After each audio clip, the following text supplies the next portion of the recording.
Emancipation and Its Discontents by Clyde Wilson. There is an interesting little noted fact of African American history that would alter current standard views if it were ever to be properly recognized. The U.S. African American population was, in many measurable respects, worse off 50 years after emancipation than it had been before the war between the states. The census of 1900 showed that the average life expectancy of black Americans had declined by 10 years from 1860. This can best be explained by losses in nutrition, health, and housing, and by unemployment, overwork, crime, and vice. Several decades later, in the 1930s, former bondsmen interviewed for the Works Progress Administration showed nostalgia for a time when they had been well fed, not required to struggle for survival, and had lots of downtime from work. This opinion was not universal, but it was substantial across the board. The default position of the American intelligentsia is that Southern white people are always the villains in any bad situation. They will claim that the ex-slaves did not really mean what they said. And anyway, the depressed condition of the black people after emancipation was caused by Southern oppression and discrimination. The only fault of Northerners was that they had been deterred by Southern violence from carrying out the complete revolution for equality that should have been enforced. Exactly what the resulting situation would have been and whether it would have been better is not considered. We might be encouraged to take a closer look at the whole matter of the nobility of emancipation. It occurred in the worst possible way, by a destructive, invading army. Southern leaders realized the challenge this would be for the mass of propertyless and uneducated freedmen and for society itself. Northern leaders basically did not care about the emancipated ones, leaning toward Lincoln's solution, root hog or die. To achieve better understanding, it is also necessary to take another look at Reconstruction, the most lied about era of American history. Not very long ago, historians of every affiliation, except for some, not even all, communists, agreed that Reconstruction was an orgy of oppression and looting carried out by bad leaders and was the worst sin in American history. The communist view is now mainstream. The success of Reconstruction was prevented by violent Southerners determined to maintain white supremacy and economic privilege. To revolutionaries, anybody who resists them is by definition guilty of any violence that occurs. This is false in every aspect. It is assumed that Northern leaders had a deep intention to achieve equality for black Americans.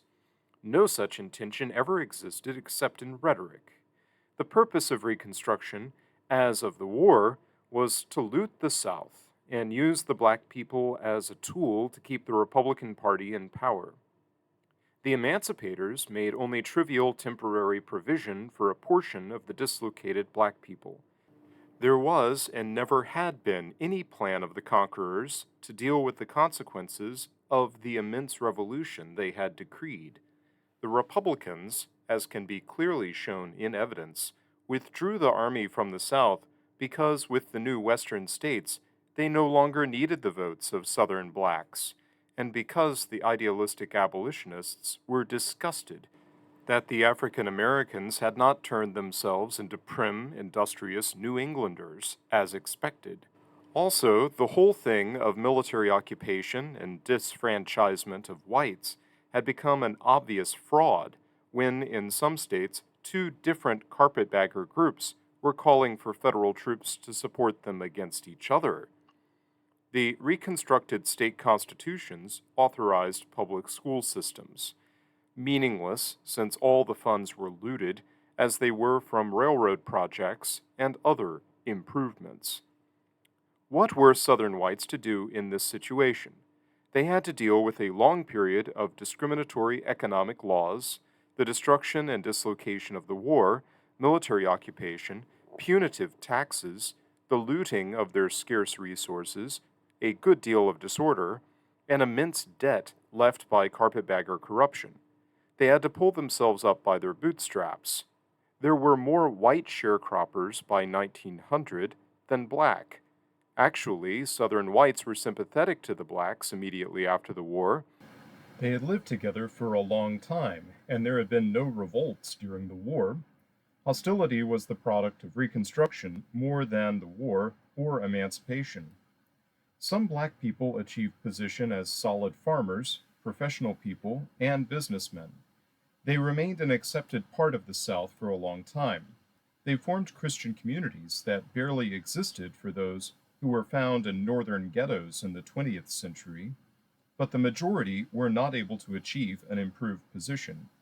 What the white South could have done for them in their own impoverished situation, it did, in supporting public schools out of their own scarce resources and other civic actions. There remained much friendship and cooperation in private life, and Southern leaders realized that uplifting of the blacks was necessary for the health of their society. What happened in the South between the races in the late 1800s was greatly affected by the passing of the black and white generations who had known the old regime. Post-war people had been raised in different circumstances, without the personal connections of the Old South. The increase of white supremacy violence and segregation after the end of Reconstruction was a response to, not a cause of, black deterioration. The response of knowledgeable African American leaders of the time contradicts the radical story of emancipation and Reconstruction. Hiram Revels, who held the Mississippi U.S. Senate seat once occupied by Jefferson Davis, wrote President Grant in 1875 that tension between the races would already have been resolved except for the carpetbaggers who were there to loot and who left the black people with nothing except having been degraded by being used as political tools. He was ready to collaborate with honorable white Southerners. In a public speech, Frederick Douglass, the most prominent African American of the time, said that his people had no reason to revere Lincoln since everything he had done was in the interest of Northern whites, without any real concern for the slaves who had been left with nothing. Paul Laurence Dunbar, the most gifted of all African American writers, in his late 1800s poetry, regretted the loss of the good fraternal character of the old regime, which had not been entirely without merit, and lamented the deteriorated condition of his own people. Two interesting books appeared with a similar view. In 1886, John Wallace published Carpetbag Rule in Florida, with the subtitle The Inside Workings of the Reconstruction of Civil Government in Florida After the Close of the Civil War. Wallace was born a slave. During the war, he crossed the line into Union-occupied eastern North Carolina and joined the Union Army. The end of the war found him in Florida, where he decided to settle.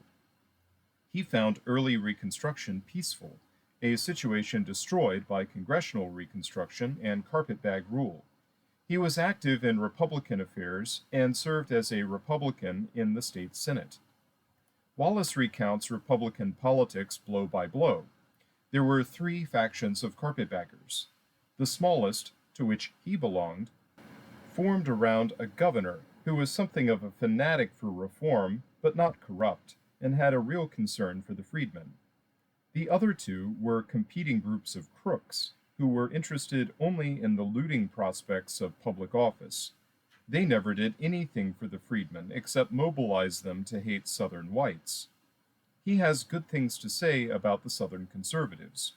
They wanted to preserve their interests, of course, and to restore law and order, but they had no hostility to the freedmen, and in political maneuvering always kept their word. Another notable book is The American Negro, What He Was, What He Is, and What He May Become, published in 1901. The author, William Hannibal Thomas, was born free in Ohio and was well educated, largely at his own initiative. He lost an arm serving as an officer of U.S. colored troops, wrote several books, and held U.S. consul posts in Africa. His book is a sermon to his fellows that their sad condition is largely their own fault, and they must give up laziness and dissipation. His message was essentially the same as Booker T. Washington's, and like that leader, he has been called a traitor. We have two recent books that tell the truth, even better than the classic old works about what happened to the South after the war. Southern Reconstruction by Philip Lee and Punished with Poverty by Ronald and Donald Kennedy. If American scholarly discourse was normal, these books would already have made an impression. But the Academy is now radicalized to the point that genuine new views are anathema. Don't expect Northerners anytime soon, if ever, to give up their implicit assumption of superior virtue.